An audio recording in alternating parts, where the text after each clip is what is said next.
ఎన్నికల కోడ్ అమల్లో ఉన్న నేపథ్యంలో ఎన్నికల సంఘం నిబంధనల్ని గట్టిగా అమలు చేస్తోంది.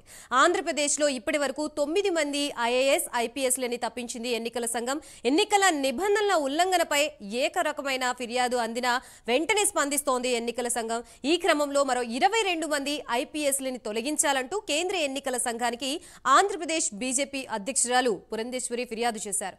మరోవైపు టీటీడీ ఈవోని తప్పించాలని బీజేపీ నేతలు కూడా ఫిర్యాదు చేస్తున్నారు. చీఫ్ సెక్రటరీ, డీజీపీని సైతం బదిలీ చేయాలని ఎన్నికల సంఘానికి విజ్ఞప్తులు అందుతున్నాయి. సో ప్రస్తుతం తిరుపతిలో ఎటువంటి పరిస్థితులు నెలకొన్నాయి, దీనికి సంబంధించి కంప్లీట్ అప్డేట్స్ ఇవ్వడానికి రాజు సిద్ధంగా ఉన్నారు. రాజు. రైట్ గాయత్రి, మొత్తం మీద ఆంధ్రప్రదేశ్లో ఎన్నికలు జరుగుతూ ఉన్నటువంటి నేపథ్యంలో ఒక పక్క పార్టీలన్నీ కూడా గెలుపోటములు బేరీజు వేసుకుంటూ ముందుకు సాగుతూ ఉంటే ఆ ఎన్నికలను సజావుగా నిర్వహించడానికి ఛాలెంజ్గా తీసుకున్నటువంటి ఎన్నికల సంఘం అందులో భాగంగా ప్రస్తుతానికి అనేక చర్యలకు పూనుకుంటూ ఉన్నటువంటి పరిస్థితి. మరీ ముఖ్యంగా ప్రజాస్వామ్యంలో ఎంతో ప్రాధాన్యం ఉన్నటువంటి ఓటు హక్కును వినియోగించుకోవడం, ఎన్నికలని చాలా ప్రశాంత వాతావరణంలో నిర్వహించేందుకు అవసరమైనటువంటి చర్యల్లో భాగంగా ఇప్పటి వరకు అధికార పార్టీకి ఎవరైతే అనుకూలంగా వ్యవహరించారో, కొంతమంది అధికార పార్టీని భుజాలకేసుకుని మోసుకుంటూ వచ్చినటువంటి అధికారులు ఎవరైతే ఉంటారో వాళ్ళందరినీ కూడా గుర్తించేటటువంటి పనిలో ఎన్నికల సంఘం ఉంది. అంతేకాకుండా వచ్చినటువంటి ఫిర్యాదుల మీద కూడా ఏమాత్రం ఉపేక్షించకుండా వెంటనే ఆ అధికారుల మీద చర్యలు తీసుకుంటూ ముందుకు సాగుతూ ఉన్నటువంటి పరిస్థితి. అయితే ఇప్పటికే ఆంధ్రప్రదేశ్ రాష్ట్ర వ్యాప్తంగా కూడా ఈ ఎన్నికలకు సంబంధించి వచ్చినటువంటి ఫిర్యాదులను స్వీకరించినటువంటి కేంద్ర ఎన్నికల సంఘం ఇప్పటికే 9 మంది ఉన్నతాధికారుల్ని బదిలీలు చేసింది. వాళ్ళ మీద చర్యలు తీసుకున్న పరిస్థితి. వారిలో 6 మంది దాదాపు ఐపీఎస్లు, అలాగే 3 ఐఏఎస్ అధికారులు ఉన్నటువంటి పరిస్థితి. సో వాళ్ళందరినీ కూడా ఎన్నికల విధుల నుంచి తప్పించినటువంటి సిచ్యువేషన్ కనిపిస్తోంది.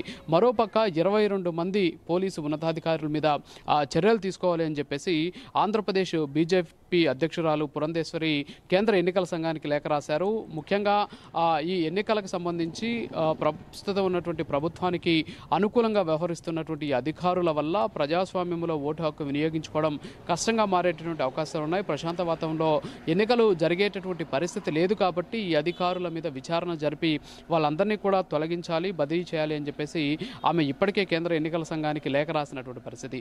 అయితే వాస్తవంగా ఎన్నికలకు సంబంధించినటువంటి అంశాలతోటి ముడిపడినటువంటి అధికారుల్ని ఎన్నికల సంఘం బదిలీ చేస్తూ ఉంటుంది. కానీ పురంధేశ్వరి రాసినటువంటి ఆ లేఖలో ఎన్నికలకు సంబంధం లేనటువంటి అధికారులను కూడా అందులో బదిలీ చేయాలని చెప్పేసి ఆమె సూచించినటువంటి పరిస్థితి. సో ఈ కారణంగా పరోక్షంగా ప్రభుత్వానికి సపోర్ట్ చేసి ఖచ్చితంగా వచ్చేటటువంటి ఎన్నికల్లో ఒక భారీ ఎత్తున ఈ అధికారుల ద్వారా లబ్ధి పొందాలని చెప్పేసి అధికార పార్టీ ప్రయత్నిస్తోంది అనేటటువంటి వాదన నేపథ్యంలోనే ఎన్నికలతోటి ప్రత్యక్ష సంబంధాలు లేనటువంటి పోలీసు ఉన్నతాధికారులను కూడా ఆ పదవి నుంచి తొలగించాలి, అంతేకాకుండా ఆ బాధ్యతల నుంచి తప్పించాలి, బదిలీ చేయాలని చెప్పేసి ఆమె కోరారు. ఇందులో భాగంగానే దాదాపు 22 మంది ఐపీఎస్ అధికారులను, అంటే దాదాపు పోలీసు ఉన్నతాధికారులందరినీ కూడా బదిలీ చేయాలని చెప్పేసి ఆమె కేంద్ర ఎన్నికల సంఘాన్ని కోరినటువంటి పరిస్థితి. సో 2019 ఎన్నికల్లో మనం చూసుకుంటే 2019 ఎన్నికలకు ముందు చీఫ్ సెక్రటరీని అలాగే డీజీపీని అప్పట్లో ఎన్నికల సంఘం తొలగించినటువంటి పరిస్థితి. అప్పటి ప్రభుత్వానికి అనుకూలంగా వ్యవహరిస్తున్నారు అనేటువంటి ఉద్దేశంతో.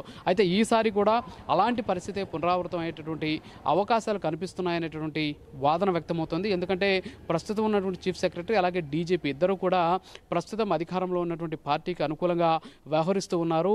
వాళ్ళ ద్వారా వచ్చేటటువంటి ఎన్నికల్లో అధికార వైఎస్ఆర్ కాంగ్రెస్ పార్టీ మళ్ళీ అధికారాన్ని చేజిక్కించుకునేందుకు ప్రయత్నం చేస్తోంది. కాబట్టి ఈ ఉన్నతాధికారులు కానీ తప్పించినట్లయితే ఖచ్చితంగా ఎన్నికలు ప్రశాంత వాతావరణంలో జరిగేటటువంటి అవకాశాలు ఉన్నాయనేటువంటి వాదన కూడా బీజేపీ అధ్యక్షులతో పాటు విపక్షాలన్నీ కూడా తీవ్రస్థాయిలో ఆగ్రహం వ్యక్తం చేస్తూ ఉన్నటువంటి సిచ్యువేషన్.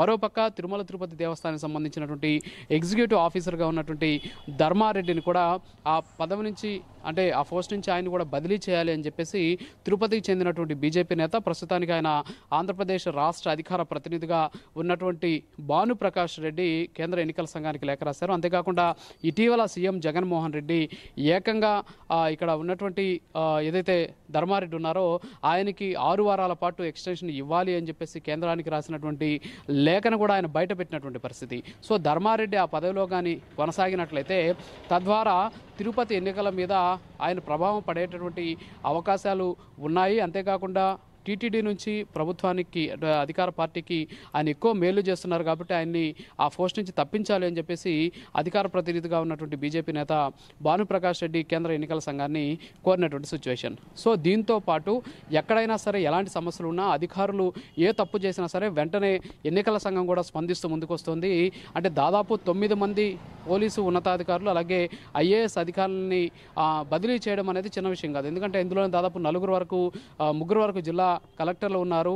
అలాగే దాదాపు 4 వరకు ఐపీఎస్ అధికారులు, 4 వరకు ఎస్పీలు ఉన్నారు, మరొకరు డిఐజీ కూడా ఉన్నటువంటి పరిస్థితి. సో ఈ స్థాయిలో ఉన్నటువంటి అధికారులనే బదిలీలు చేయడం, ఎన్నికల విధులకు దూరంగా పెట్టాలి అని చెప్పేసి ఎన్నికల సంఘం ఆదేశించినటువంటి నేపథ్యంలో కింది స్థాయి ఉద్యోగులు, మరీ ముఖ్యంగా కింది స్థాయి ఉద్యోగులు అధికార పార్టీకి ఎవరైతే అనుకూలంగా వ్యవహరిస్తున్నారో వాళ్ళ మీద కూడా ఇప్పటికే ఎన్నికల సంఘానికి సంబంధించినటువంటి నిఘా నేత్రం ఉంది అనేది వేరే చెప్పాల్సినటువంటి అవసరం లేదు. మరోపక్క ఇప్పటికే ఎన్నికలను ప్రశాంత వాతావరణంలో నిర్వహించేందుకు పౌరులకు కూడా ఒక ఉన్నటువంటి హక్కులో భాగంగా ఒక అవకాశాన్ని ఎన్నికల సంఘం ఇచ్చింది. అందులో భాగంగానే సి విజిల్ అనేటటువంటి యాప్ ద్వారా ఇక్కడ జరుగుతున్నటువంటి అక్రమాలను, ఎన్నికలకు సంబంధించినటువంటి అన్యాయాలను, అధికారులు ప్రవర్తిస్తున్నటువంటి తీరు పట్ల కానీ సాక్ష్యాధారాలు కానీ అప్లోడ్ చేసినట్లయితే ఖచ్చితంగా వాళ్ళ మీద చర్యలు తీసుకుంటామని చెప్పేసి ఇప్పటికే ఎన్నికల సంఘం ప్రకటించినటువంటి నేపథ్యంలో ఆ దిశగా ప్రస్తుతానికి ఎన్నికలను ప్రశాంత వాతావరణం నిర్వహించేటువంటి ప్రయత్నంలో భాగంగా ఏ అధికారి మీద ఫిర్యాదు వచ్చినా వెంటనే వాళ్ళని